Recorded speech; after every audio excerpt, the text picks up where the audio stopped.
कहानी की शुरुआत में हमें एक शाही महल नजर आता है, जहां एक औरत ज्वालाबाई दिखाई जाती है। उसी वक्त एक आदमी महल के अंदर दाखिल होता है और ज्वालाबाई से कहता है, मलेश की बेटी आ गई है। यह सुनते ही ज्वालाबाई के चेहरे पर एक अजीब सी मुस्कान उभर आती है और वह बिना देर किए उस लड़की से मिलने के लिए बाहर निकल जाती है। उधर जैसे ही वह लड़की ज्वालाबाई को देखती है, गुस्से में भड़क उठती है और कहती है, मेरे पिता मलेश ने गांव वालों के साथ मिलकर तुम लोगों से युद्ध लड़ा था। अब तुम मुझसे आखिर चाहती क्या हो? मुझे यहां क्यों बुलाया? इस पर ज्वालाबाई उसे जवाब देती है, तुम मलेश की बेटी नहीं हो और अब वो समय आ गया है जब तुम्हें पूरी सच्चाई जाननी चाहिए। इतना कहने के साथ ही कहानी फ्लैशबैक में चली जाती है, उस दौर में जब आजादी के कुछ साल पहले का समय था। यहां एक छोटा सा गांव दिखाया जाता है, जहां छोटे मलेश और रुद्रा एक साथ खेलते नजर आते हैं। दरअसल रुद्रा मलेश की बुआ की बेटी होती है। कुछ समय पहले ही मलेश के माता पिता बीमारी की वजह से गुजर चुके थे। हमें यह भी पता चलता है कि रुद्रा के मां बाप भी इस दुनिया में नहीं रहे। गांव के जमींदार ने उन्हें सिर्फ इसलिए जान से मार डाला था क्योंकि वह लोग अपना कर्ज नहीं चुका पाए थे। इस वजह से मलेश के दादाजी उसकी चिंता में हमेशा डूबे रहते थे, क्योंकि अब उनकी तबीयत भी धीरे धीरे खराब होने लगी थी। उन्हें लगता था कि उनका समय अब ज्यादा नहीं बचा, इसलिए वह मलेश से कहते हैं कि वह रुद्रा के गले में मंगलसूत्र पहना दे, ताकि दोनों पति पत्नी के रिश्ते में बंध जाएं। और इस बंधन की वजह से मलेश रुद्रा का हमेशा ख्याल रखे। दादाजी उससे पक्का वादा करवाते हैं कि चाहे कुछ भी हो जाए, वह रुद्रा का साथ कभी नहीं छोड़ेगा। मलेश दादाजी की बात मानता है और रुद्रा के गले में मंगलसूत्र पहना देता है। लेकिन ठीक अगले ही दिन गांव के जमींदार भुजंगराव के आदमी मलेश के दादाजी को बुलाने पहुंच जाते हैं, क्योंकि वह पिछले कुछ दिनों से खेतों में काम पर नहीं गए थे। तब दादाजी उनसे कहते हैं, देखो, मेरी तबीयत अब सच में बहुत खराब है। मैं इस हालत में खेतों में काम करने की हालत में नहीं हूं। जैसे ही मुझे थोड़ा ठीक लगने लगेगा, मैं जरूर लौट कर आ जाऊंगा। लेकिन उनकी ये बात जमींदार भुजंगराव तक जा पहुंचती है। ये सुनकर भुजंगराव गुस्से से पागल हो उठता है। उसकी अहंकार को तगड़ी ठेस लगती है। वह अपने आदमियों को हुक्म देता है, मलेश के दादाजी को जिंदा ही मार डालो। भुजंगराव के आदमी दादाजी को जबरदस्ती एक तेज दौड़ती गाड़ी में बिठा लेते हैं और उनके पैरों में रस्सी बांधकर उन्हें जमीन पर घसीटते हुए ले जाते हैं। जब वे उन्हें भुजंगराव के सामने लाते हैं तो उसका गुस्सा फिर भी नहीं थमता। भुजंगराव चिल्लाता है, इसे मारो, इसका घमंड तोड़ दो। यह सुनते ही उसके आदमी दादाजी को पीटना शुरू कर देते हैं। इसी बीच मलेश और रुद्रा वहां दौड़ते हुए पहुंच जाते हैं। मलेश भुजंगराव के पैरों में गिरकर गिड़गिड़ाता है, मेरे दादाजी को छोड़ दो, मैं जो कहोगे वो करूंगा। मगर भुजंगराव उसकी एक न सुनता है और उसके आदमी दादाजी को बेरहमी से पीटना जारी रखते हैं। इसी बीच भुजंगराव रुद्रा को जोर से धक्का देता है, जिससे वह जमीन पर गिरकर सिर पर चोट लगने से बेहोश हो जाती है। इस वक्त मलेश की आंखों में सिर्फ उसके दादाजी का खून से लथपथ चेहरा नजर आ रहा होता है। फिर अचानक मलेश भुजंगराव और उसके कुछ आदमियों पर हमला कर देता है। वह सबकी आंखों में मिट्टी झोंक कर अपने दादाजी को बचाने की कोशिश करता है। यह देखकर दादाजी मलेश से कहते हैं, बेटा भाग जा, अब मेरा समय आ गया है। दादाजी की यह बात सुनकर मलेश की आंखें भर आती हैं और वह वहां से भाग जाता है। इधर भुजंगराव का एक आदमी कहता है, हमें उस लड़के को तलाश कर मार देना चाहिए। इस पर भुजंगराव मुस्कुराता है और कहता है, मैं उस लड़के को जब चाहूं तब मसल सकता हूं। फिर वह रुद्रा को देखकर अपनी पत्नी से कहता है, इस लड़की को बड़ा करो और जब यह 20 वर्ष की हो जाएगी तब मैं इसके साथ सोऊंगा। साथ ही वह यह भी कहता है, लेकिन पहले मुझे भीमराव को रास्ते से हटाना होगा, क्योंकि वही है जो मेरा गांव मुझसे छीन सकता है, इसलिए उसका मरना जरूरी है। अब हमें भीमराव दिखाया जाता है, जो अपने खास आदमी कर्ण के साथ गांव की ओर आ रहा होता है। मगर तभी भुजंगराव के लोग उनका रास्ता रोककर उन्हें पकड़ लेते हैं। लेकिन इससे पहले कि वे भीमराव को खत्म कर पाते, मलेश वहां पहुंचकर भुजंगराव के आदमियों को मार गिराता है और भीमराव की जान बचाता है। ये सब भीमराव अपनी आंखों से देखता है और समझ जाता है कि मलेश की वजह से वह बच पाया। इसके बाद भीमराव मलेश को अपने महल में ले आता है, वही महल जो हमें कहानी की शुरुआत में दिखाया गया था। यहाँ भीमराव अपनी पत्नी मीराबाई से कहता है, अगर ये बच्चा न होता तो शायद मैं आज जिंदा नहीं रहता। ये सुनते ही मीराबाई मलेश को अंदर बुलाकर उसे खाना खिलाती है। जब मलेश खाना खा लेता है तब भीमराव उससे कहता है, शेर अपना बदला कभी नहीं छोड़ता और मैं भी भुजंगराव को नहीं छोड़ूंगा। यहाँ मलेश भीमराव से कहता है, आज से मैं आपके लिए काम करूंगा और उस भुजंगराव को कुत्ते की मौत मारूंगा। इस पर भीमराव उसे समझाता है, यह सही वक्त नहीं है, जैसे ही सही समय आएगा मैं तुम्हें खुद बताऊंगा। इसका मतलब साफ था, मलेश को अपने बदले और रुद्रा को छुड़ाने के लिए अभी थोड़ा और इंतजार करना होगा। इसके बाद कहानी सीधा 15 वर्ष आगे बढ़ती है। अब हमें दिखाया जाता है कि भीमराव ने ज्वालाई नाम की एक युवती से दूसरी शादी कर ली है। यह ज्वालाई अपने स्वभाव में बेहद घमंडी है, लेकिन उतनी ही निडर और साहसी भी। वह मीराबाई की तरह भीमराव से नहीं डरती। अब भीमराव के कहने पर मीराबाई चाहकर भी नहीं मगर ज्वालाई का स्वागत करती है। इसी दौरान यह पता चलता है कि मीराबाई गर्भवती है। लेकिन वहां पर कुछ लोग भीमराव को मारने आते हैं, लेकिन उसकी नई पत्नी बहुत बहादुर होती है, वह उन सबको मार डालती है। इसके बाद भीमराव के कहने पर मलेश भुजंगराव को वैसे ही खींच कर लाता है जैसे उसके दादाजी को खींच कर लाया गया था। भुजंगराव को खींचकर वह भीमराव के पास लाता है और भीमराव उसे मार डालता है। इसके बाद वह मलेश से कहता है, आज तूने मुझे बहुत खुश कर दिया है, जो चाहे मांग ले। मलेश जवाब देता है, मुझे अपने लिए कुछ नहीं चाहिए, बस इतना चाहता हूं कि गांव वाले नदी का पानी इस्तेमाल कर सके ताकि उन्हें पानी की तकलीफ ना झेलनी पड़े। और साथ ही मैं चाहता हूं कि गांव में एक स्कूल भी खोला जाए जिससे अगली पीढ़ी पढ़ लिख कर समझदार बन सके। भीमराव मलेश की पानी वाली मांग तो मान लेता है मगर स्कूल वाली बात को टाल देता है। इसके बाद वह गांव में मुफ्त खाना और कपड़े बंटवाता है जिससे लोग खुश हो जाते हैं। असल में भीमराव जानता था कि अगर गांव वाले पढ़ लिख जाएंगे तो वे उसकी गुलामी कभी नहीं करेंगे। अब भीमराव अपनी सुहागरात मनाने ज्वालाई के पास चला जाता है, मगर तभी उसे वह पल याद आता है जब ज्वालाई ने उसकी जान बचाई थी। असल में भीमराव का मानना था कि बहादुरी सिर्फ मर्दों के लिए होती है और औरत को हमेशा कोमल और डरपोक होना चाहिए। इसीलिए वह ज्वालाई से कहता है, जब तक तुम डरपोक नहीं बन जाती मैं तुम्हारे साथ नहीं सोऊंगा। यह बात ज्वालाई को बहुत बुरी लगती है, मगर वह उस वक्त कुछ नहीं कर पाती। उधर भीमराव मीराबाई को अपने कमरे में ले जाता है। इसी बीच गांव वाले नाच गाकर अपनी खुशी मना रहे होते हैं। उधर ज्वालाई की नजर मलेश पर पड़ती है और उसी वक्त वह ठान लेती है कि वह मलेश को किसी भी हालत में हासिल करके रहेगी।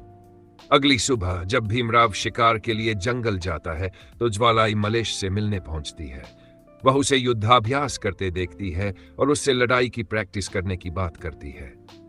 बातों बातों में वह मलेश को अपने बेडरूम में आने का इशारा भी कर देती है, मगर मलेश इस पर ज्यादा ध्यान नहीं देता। दूसरी ओर जंगल में शिकार करते समय भीमराव की नजर गांव की एक लड़की पर पड़ती है और उसे देखकर वह बेकाबू सा हो जाता है। भीमराव उस लड़की को अपनी गाड़ी में बिठाकर घर ले जाने लगता है, मगर रास्ते में ही वह लड़की भीमराव को चकमा देकर भाग जाती है। हालांकि भीमराव तो अब उसके प्यार में पूरी तरह डूब चुका होता है। अब वह हर वक्त जागते सोते उसी लड़की के ख्यालों में खोया रहता है। उसे किसी भी हाल में वह लड़की चाहिए होती है, इसलिए अगले ही दिन वह फिर से उसी जंगल में उसे ढूंढने निकल पड़ता है, मगर इस बार वह लड़की उसे कहीं नजर नहीं आती। उधर ज्वालाबाई अपने नौकरों से कहती है कि मलेश को उसके कमरे में भेजा जाए, मगर मलेश साफ इनकार कर देता है। यह बात जब ज्वालाबाई को पता चलती है तो वह आगबूला हो जाती है और सीधे मलेश के पास जा पहुंचती है। वह एक बंदूक लेकर आती है और उसे सीधा मलेश के सीने पर तान देती है। मलेश उससे कहता है, देखिए मैं किसी और लड़की से प्यार करता हूं, इसलिए ना तो उसे धोखा दे सकता हूं और ना ही अपने मालिक को।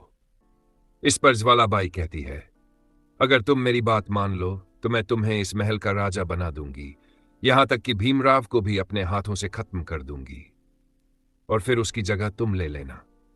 मगर मलेश उसकी ये बातें सुनकर भी उसकी बात मानने से इनकार कर देता है और वहां से चला जाता है। इसके बाद जब भीमराव घर लौटता है तो वह मलेश को बुलाकर कहता है, उस लड़की को ढूंढ कर ले आओ जिसे मैं इतने दिन से चाहता हूं। थोड़ी देर बाद मलेश उसी लड़की को लेकर भीमराव के सामने आता है, मगर वह भीमराव के सामने घुटनों पर गिर जाता है। क्योंकि वह लड़की और कोई नहीं बल्कि मलेश की पत्नी रुद्रा होती है। दरअसल जब मलेश भुजंगराव को मारने गया था, उसी समय उसने रुद्रा को भी उसके चंगुल से आजाद करा लिया था। अब यहां मलेश भीमराव को सारी सच्चाई बताता है, क्यों उसने बचपन में भीमराव की जान बचाई थी। साथ ही वह कहता है, मैंने अपने दादाजी से वादा किया था कि रुद्रा पर कभी कोई आंच नहीं आने दूंगा। उसके लिए मैं जान भी दे सकता हूं और जान ले भी सकता हूं, लेकिन अगर आप चाहो तो मैं हंसते हंसते अपनी जान आपके लिए दे दूंगा। मलेश की बातें सुनकर भीमराव अचानक से तिलमिला उठता है। उधर मीराबाई और ज्वालाबाई ये सब कुछ देख रही होती है, मगर भीमराव मलेश से कुछ नहीं कहता। उल्टा वह उसे 1 एकड़ जमीन देने का ऐलान कर देता है। इसके बाद भीमराव मीराबाई से कहता है, तुम रुद्रा की शादी धूमधाम से करवा दो, क्योंकि इनकी शादी तो बचपन में ही हो चुकी है। भीमराव का यह फैसला सुनकर मीराबाई बेहद खुश हो जाती है, लेकिन ज्वालाबाई इस फैसले से कुछ खास खुश नहीं होती। उधर भीमराव के मन में कोई और ही चाल चल रही होती है, क्योंकि वह इतनी आसानी से रुद्रा को छोड़ने वाला नहीं था। इसी दौरान रुद्रा आकर ज्वालाबाई से आशीर्वाद लेती है और उसे बताती है, मलेश हमेशा आपकी तारीफ करता रहता है। वह कहता है कि ऊपर से आप चाहे जितनी कठोर लगो, लेकिन आपके दिल में बहुत नरमी है। यह सुनकर ज्वालाबाई थोड़ी पिघल जाती है, मगर अगले ही पल वह फिर से रुद्रा पर बरस पड़ती है। इसके बाद रुद्रा और मलेश की शादी की सारी रस्में पूरी हो जाती हैं। मौका देखकर भीमराव अब अपना असली इरादा सामने रखता है। वह मलेश से कहता है, बस एक रात के लिए रुद्रा को मेरे पास भेज दो। मैंने जो तुम्हें जमीन दी है वो उसी के बदले में दी थी। भीमराव की यह बात सुनकर मलेश का खून खौल उठता है। वह भीमराव से कहता है, अगर किसी ने भी रुद्रा पर गलत नजर डाली तो वो जिंदा नहीं बचेगा। इतना कहते ही भीमराव के आदमी मलेश पर हमला कर देते हैं। शुरुआत में तो मलेश उन सबको खूब मारता है, लेकिन लड़ते लड़ते आखिर में वे सब मिलकर उसे पकड़ ही लेते हैं। इसके बाद भीमराव और रुद्रा को भी पकड़ लिया जाता है और भीमराव मलेश को मारने के लिए आगे बढ़ता है, मगर तभी ज्वालाबाई उसके सिर पर बंदूक रख देती है और कहती है, इसे मारने की गलती मत करना, रुद्रा को लेकर यहां से चले जाओ। ज्वालाबाई की बात मानकर मलेश वहां से रुद्रा को लेकर चला जाता है, मगर मलेश के जाते ही भीमराव ज्वालाबाई को जोरदार तमाचा मारता है और गरजकर कहता है, यह सब करने की हिम्मत तूने कैसे की? इस पर ज्वालाबाई जवाब देती है, आप खुद को शेर कहते हो और इस तरह कमरे में शिकार कर रहे हो।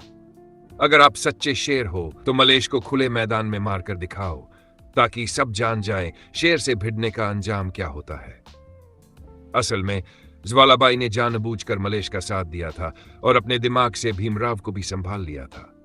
अब भीमराव के मन में एक ही बात थी, वह चाहता था कि मलेश खुद आकर उसके सामने सिर झुका दे, क्योंकि उसका अहंकार उसे बहुत प्यारा था। उधर मलेश रुद्रा के साथ जंगल में छिपा बैठा था। उसे अच्छी तरह मालूम था कि भीमराव उसे ढूंढने की हर मुमकिन कोशिश करेगा। वह रुद्रा से कहता है, हमारी शादी बचपन में जबरदस्ती करवाई गई थी, इसलिए अगर तुम्हें किसी और के साथ जीवन बिताना है तो तुम आजाद हो। उस वक्त हम बच्चे थे और हमें कुछ नहीं समझ आता था। लेकिन रुद्रा जवाब देती है, मैंने आपको अपना पति माना है और मेरी लाश से ही मेरी शादी किसी और से होगी। रुद्रा की यह बात सुनकर मलेश बहुत खुश हो जाता है। इधर भीमराव अपने आदमियों से चारों ओर मलेश और रुद्रा को ढूंढने लगवाता है, लेकिन उसे वे दोनों कहीं नहीं मिलते। गुस्से में भरा भीमराव अब गांव के सभी मर्दों और बच्चों को पकड़कर उन्हें बेरहमी से पीटने लगता है। वह गांव की औरतों से कहता है, अगर तुम अपने पति और बच्चों की जान बचाना चाहती हो तो मलेश और रुद्रा को ढूंढकर मेरे पास लेकर आओ। यह सुनकर गांव की सारी औरतें मलेश और रुद्रा के पास चली जाती हैं। वे मलेश और रुद्रा से कहती है, भीमराव ने हमें डाल बनाया है, लेकिन हम नहीं चाहते कि तुम उसके आगे झुको। औरतें कहती है, चाहे भीमराव हमें जान से मार दे, लेकिन इस बार हम उसके सामने नहीं झुकेंगे। अब सीन बदलता है। अगले दिन भीमराव अपने आदमियों को भेजता है और गांव की सभी औरतों के कपड़े जबरन उतरवाने का हुक्म देता है। यह बात जब रुद्रा को पता चलती है तो वह फैसला करती है कि अब वह खुद भीमराव का सामना करेगी। जब भीमराव के आदमी ये सब कर रहे होते हैं, तभी मलेश वहां पहुंचता है और उन सबको बुरी तरह पीट देता है। इसके साथ ही मलेश भीमराव के आदमी से कहता है, जाकर अपने मालिक से कह देना ये गांव उसके बाप की जागीर नहीं है और ना ही हम उसके गुलाम हैं। उसे जो करना है कर ले। जब ये बात भीमराव के कानों तक पहुंचती है तो वह और भी आग बबूला हो जाता है। वह गांव वालों को नदी से पानी भरने से रोक देता है और वहां अपने आदमी तैनात कर देता है ताकि कोई भी गांव वाला उस नदी का पानी ना ले सके। मगर इसके बावजूद भी गांव वाले टूटते नहीं हैं। हालात धीरे धीरे इतने खराब हो जाते हैं कि गांव के बच्चे और बाकी लोग प्यास से तड़प तड़प कर मरने लगते हैं। कुछ और दिन बीतते हैं और हालत बद से बदतर हो जाती है। अब ये सब देखकर रुद्रा से रहा नहीं जाता। वह फैसला करती है कि वह खुद भीमराव से मिलने जाएगी, क्योंकि वह गांव वालों और मासूम बच्चों की जान बचाने के लिए कुछ भी कर सकती है। ना चाहते हुए भी मलेश अब रुद्रा का साथ देता है, क्योंकि वह जान चुका था कि भीमराव को हराना इतना आसान नहीं है। उधर जब भीमराव को यह पता चलता है कि रुद्रा उसके पास आने को तैयार हो गई है, तो वह गांव वालों के सामने एक और शर्त रख देता है। तब तक मैं माफ नहीं करूंगा जब तक मलेश खुद मेरे पास आकर मुझसे माफी नहीं मांगेगा। गांव वाले इस बात के लिए तैयार नहीं होते, मगर रुद्रा और मलेश इसके लिए राजी हो जाते हैं। इसके बाद मलेश सीधे भीमराव के पास जाकर उससे माफी मांग लेता है, मगर भीमराव का दिल इतने से नहीं भरता। वह मलेश से कहता है, रुद्रा को दुल्हन की तरह सजा कर खुद मेरे पास लेकर आओ, और जैसे ही वह मेरे पैरों तक पहुंचेगी तभी गांव वालों को नदी का पानी पीने के लिए मिलेगा। मलेश गांव की भलाई के लिए यह भी मान जाता है। वह रुद्रा को तैयार करता है और उसे लेकर भीमराव के महल में पहुंच जाता है। जैसे ही रुद्रा को महल में छोड़ता है, वैसे ही गांव वालों को नदी से पानी भरने की इजाजत दे दी जाती है। इधर रुद्रा आंसुओं से भरी आंखों के साथ भीमराव के सामने खड़ी होती है। भीमराव रुद्रा के साथ बेहद अपमानजनक व्यवहार करता है। दूसरी तरफ जब ज्वालाबाई को यह सब पता चलता है तो उसकी आंखें भी भर आती है। इसी बीच मीराबाई के पेट में तेज दर्द उठता है। अब वह समय आ जाता है जब उसका बच्चा पैदा होने वाला होता है। मीराबाई की कराह सुनकर ज्वालाबाई उसे संभालने के लिए दौड़ पड़ती है। उधर गांव में जब लोग नदी का पानी पीते हैं तो वे एक एक कर मरने लगते हैं, क्योंकि भीमराव ने पानी में जहर मिला दिया था ताकि गांव वालों को सबक सिखाया जा सके। अब यह सब देखकर बचे हुए गांव वाले सीधे महल पर हमला बोल देते हैं। इधर महल में ही मीराबाई एक बच्ची को जन्म देती है। बच्ची के जन्म के बाद मीराबाई ज्वालाबाई से कहती है, इस बच्ची को किसी गांव वाले को सौंप दो ताकि वह इंसानियत और दूसरों की तकलीफ को समझ सके। इसके बाद मीराबाई मलेश को बुलवाकर अपनी नवजात बच्ची उसे सौंप देती है और इसी दौरान मीराबाई की मौत हो जाती है। उधर भीमराव के सामने ही रुद्रा भी दम तोड़ देती है, क्योंकि महल में आने से पहले ही उसने जहर खा लिया था। जब मलेश को इस सब की खबर मिलती है तो वह गुस्से से पागल होकर भीमराव को बुरी तरह पीटता है, लेकिन मलेश को मीराबाई की बच्ची को भी लेकर महल से सुरक्षित निकलना था। इसलिए अब वह और ज्वालाबाई रास्ता बनाते हुए दुश्मनों से भिड़ते हुए आगे बढ़ते हैं। इसी दौरान मलेश भीमराव के पैरों में रस्सी बांध देता है और उसे घसीटते हुए महल की सीढ़ियों से नीचे ले आता है। इसके बाद वह उसे पीट पीट कर बांध देता है, मगर भीमराव, जो कि बेहद ताकतवर था, खुद को बंधन से छुड़ा लेता है। अब मलेश और भीमराव के बीच एक भयंकर लड़ाई छिड़ जाती है। इस संघर्ष में भीमराव चाकू से मलेश के पेट पर वार करता है, जिससे मलेश जमीन पर लहूलुहान होकर गिर पड़ता है। भीमराव अब खुद को विजेता मानकर शान से अपने सिंहासन पर जाकर बैठ जाता है। उसे यह भ्रम होता है कि मलेश के गिरते ही गांव वाले डरकर उसके सामने झुक जाएंगे, पर उसे क्या पता था कि अब गांव वाले उसकी दहशत में जीने को तैयार नहीं है। इसी बीच मलेश फिर से उठ खड़ा होता है। ज्वालाबाई उसकी ओर तलवार फेंकती है, जिसे मलेश पकड़कर भीमराव की तरफ बढ़ता है।